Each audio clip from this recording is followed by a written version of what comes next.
Isang mapagpalang gabi po mga kapana. At eto, sa wakas nakalaot na rin kami mga kapana. Katapos po ng malakas na bagyong Emong. At eto, dadayo kami mga kapana. Susubukan kong may swerte. At makahuli ng pang-ulam o kaya pambenta. At ayan, abang-abang na pa sa pupunta natin spot mga kapana. Dating spot lang yan. 2 hours later. Andito na pa sa spot mga kapana. Ito yung bumuhat na isda sa atin. Isdang surahan or unicorn fish. Masarap na pang ihaw mga kapana. Dito ay punta tayo sa taas. Ayun sa pool mga kapana. Tinamaan sa ulo. Salamat. At sana ay makuha natin ito. Para nasa ganun may pambenta agad tayo. Ito malaki na rin ito mga kapana. Mga higit kalahating kilo na. Salamat Lord. Buena mano natin mga kapana, isdang surahan o sungayan kung tawagin sa amin.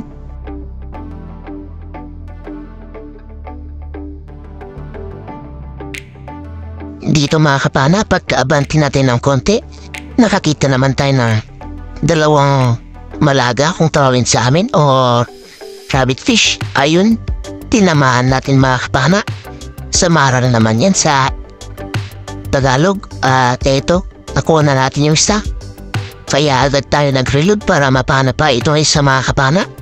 At dito mga kapana ay hindi natin siya tinamaan mga kapana. Daplis lang. Kaya ayan, kumari pa siya. Agad na naman tayo nag-reload dyan mga kapana para nang sa gamon na yun, mapana ulit natin siya.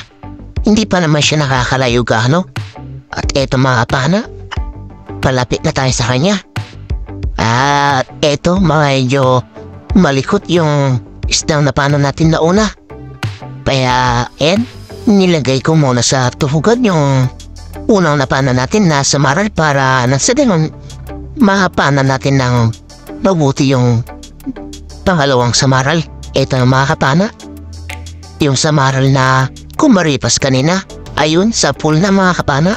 Salamat Lord. Nakuha din natin silang dalawa.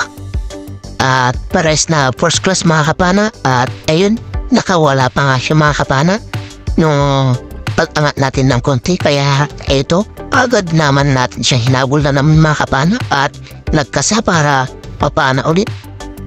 Ayun, sa pool mga kapana, hindi na siya makakawala yan. Salamat Lord.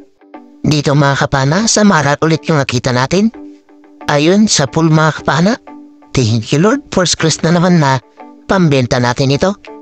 Masarap ito na pang tinola o kaya inihaw mga kapana.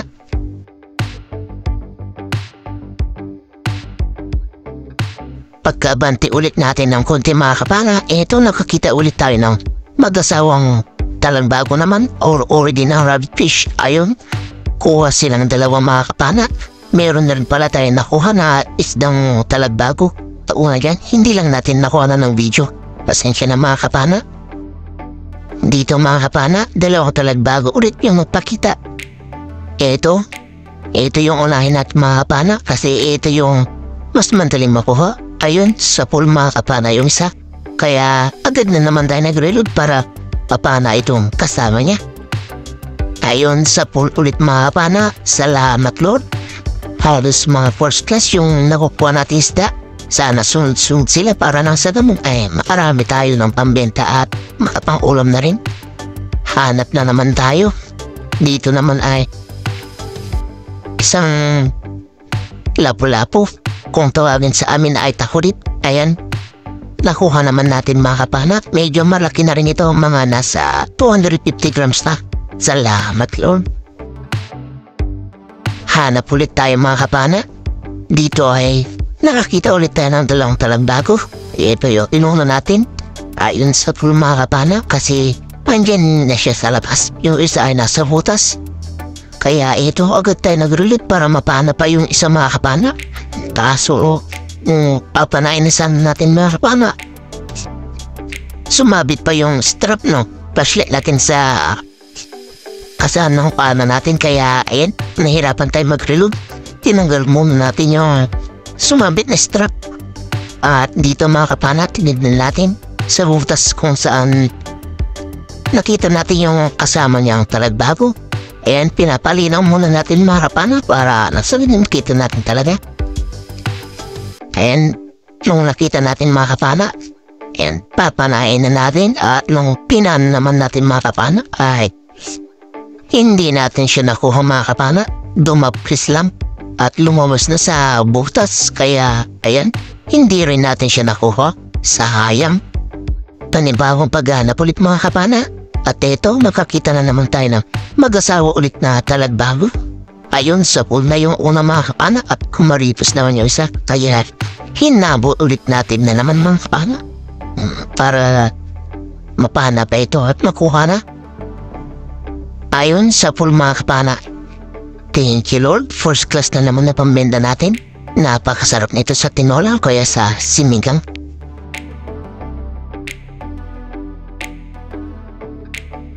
Dito naman mga kapana ay dalagang dagat yung nakita natin na malapad.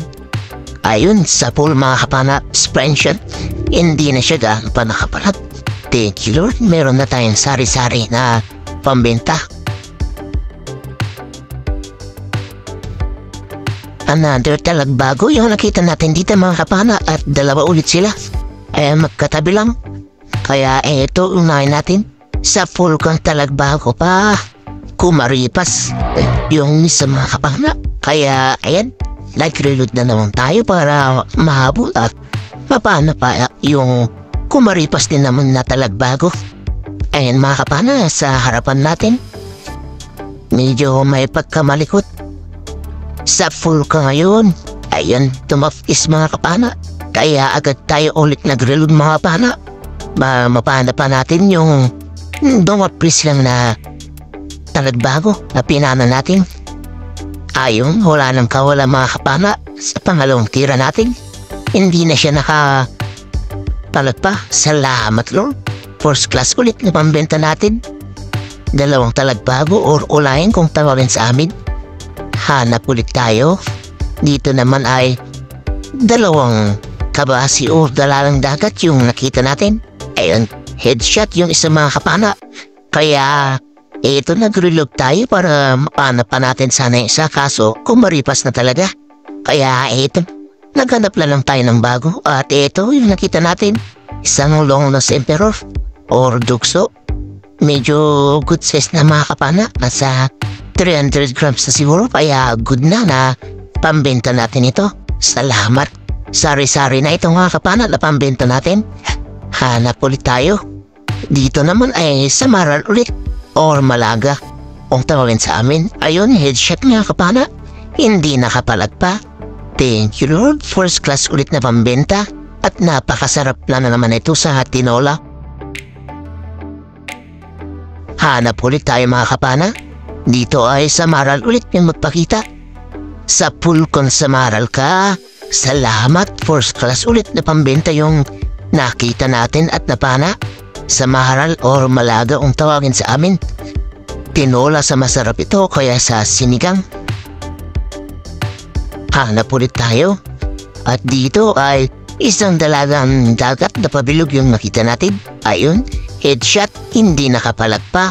Salamat. At dito meron tayong nakita mga kapana na tumago na isda. Hindi natin alam kung ano yung isda. At nung pagkakita natin dito sa harapan, isa palang snapper fish or sapingan kung tawagin sa amin. Napakasarap din ito sa tinola mga kapana o kaya sa ihaw. Dito ay talagbago na mag-asawa ulit yung nakita natin. Sa pool kayong dalawa. Ayan, natuhog silang dalawa mga kapana sa isang tira. Salamat Lord, first class na naman na pambenta natin. Sana sunod-sunod ulit sila para nang sa ganun ay makarami tayo ng pambentang first class. At dito mayroon tayo nakita na spotted snapper fish. Or kilala sa amin na sapingan. Ayan, napakalikot niya mga kapana, nagpapahabol pa. Pero hindi natin siya tinantanan mga kapana, hinabol natin siya ng hinabol. At eto, nung nakakuha tayo ng timing, ito na, ayun sa pool mga kapana. Spine shot, hindi nakapalag pa. Salamat Lord. Malaki na rin ito, nasa 250 grams na. Dito papanayin ko na sana yung timbungan or good fish kaso may nakita ko na lobster malaki na kaya eto pinana natin at kinuha. Pang-ulam na rin kasi ito mga kapana. Salamat. Masarap ito na pansigang bukas. Pang-almusal. Eto bigla-bigla na lang sumalubong ang midnight snapper na ito. Kaya ayan, nice point shot siya. Hindi nakapalad pa. Salamat Lord. Malaki na ito. Nasa 250 grams. Kaya goods na pambenta natin. Dito naman mga kapana ay meron tayo nakita. Dalawa na surahan na malalaki. Andito sa butas na ito. Ito rin yung pinagkuhanan dati mga kapana ng malaking luba. Yung pinatras natin siya. Ito yung butas na pinagkuhanan natin dati at nung tinignan natin ngayon, dalawang surahan na malalaki yung laman. Ayan yung isa mga kapana, ayun naman yung isa nasa bandang gilid. Kaya eto yung unay na mga kapana. Eto, titirahin na natin, baka tirahin pa na iba mga kapana. Sa pool kong surahan ka. Ayan, headshot mga kapana. Yung unang surahan na pinana natin. Ayan, malaki na ito. Mga magdadalawang kilo na siguro.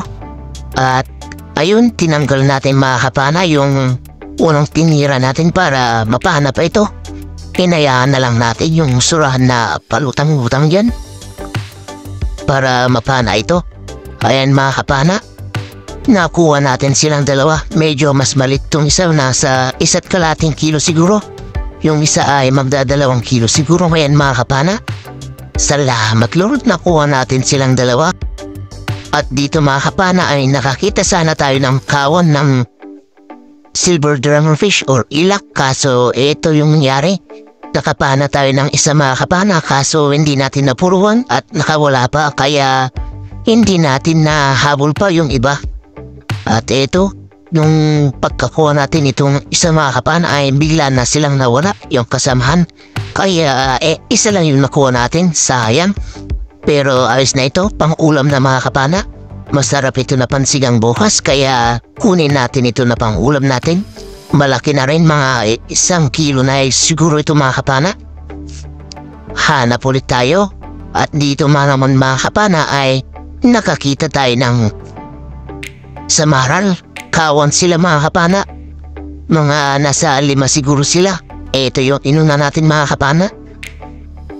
At ito, tinanggal natin ito mga kapana agad sa ating pana at tinuhog natin sa tuhugan natin para nang sanang hindi malikot kapag mapapana natin yung iba. Ayan mga kapana, nailagay na natin sa tuhugan. At ito, sinundan natin yung dalawa. At ito yung inuna natin mga kapana kasi medyo may pagkamahamo at nasa ibabaw lang. Yung isa ay nasa ilalim natin mga kapana. Ayan. Ito na mga kapana, sa pool kang samaral ka. Ayan. Pangatlo yan mga kapana na napana natin. Yung dalawa ay hindi na natin pa nakita pa. At ito na yung huling napana natin at umahon na. Isang mapagpalang umaga mga kapana. Andito na tayo sa bahay. Ito na yung mga nakuha natin na isda. Salamat sa mahal na Panginoon at biniyayan tayo ng ganitong mga klaseng isda. Nakarami rin tayo. Salamat Lord. At eto mga kapana, ikikilo na yung mga isda natin.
Ito yung pangalawang salang mga kapana sa sari-sari natin. 5 kilo. Yung nauna mga kapana ay 1.5 yun. At ito naman yung huli mga kapana na sari natin. 1.6 mga kapana yung huling na salang natin. Ito yung pangalawang salang mga kapana sa first class. And 3.3. Salamat. At ito naman yung mga nakuha natin mga kapana na surahan, 3 piraso lang. Pero malalaki na rin. Salamat sa mahal na Panginoon. At binigyan pa rin tayo ng ganito mga kapana. Ayan mga kapana, yung 3 surahan natin. 3.6. Salamat Lord.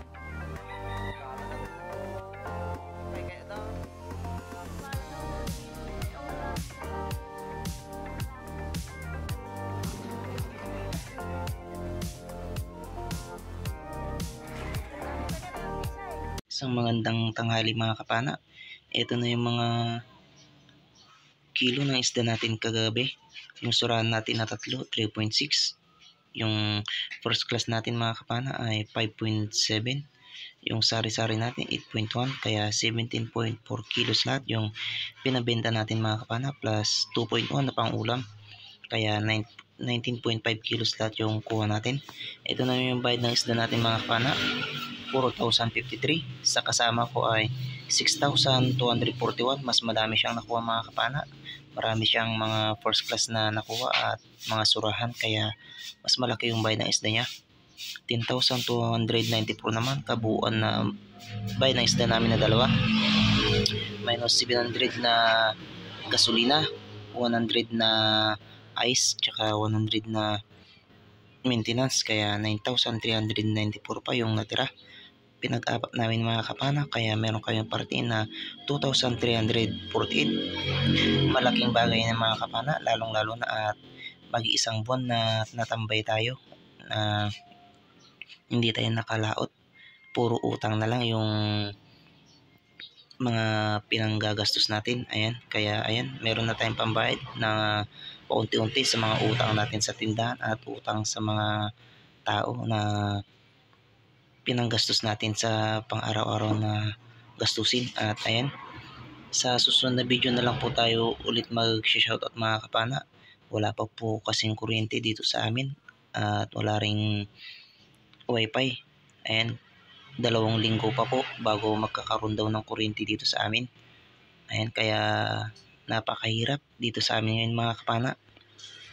Lalo na sa mga bata, lalo na sa gabi, hindi sila makatulog sa sobrang init at madaming lamok. Kaya ayan, tiis-tiis po muna mga kapana. Sa susunod na video na lang po tayo ulit mag-shoutout kapag naayos na po yung kuryente namin, lalong-lalo na po yung wifi. Napakahirap po mag-upload mga kapana kapag masyadong mahaba po yung video. Kaya ayun, hanggang dito na lang muna mga kapana.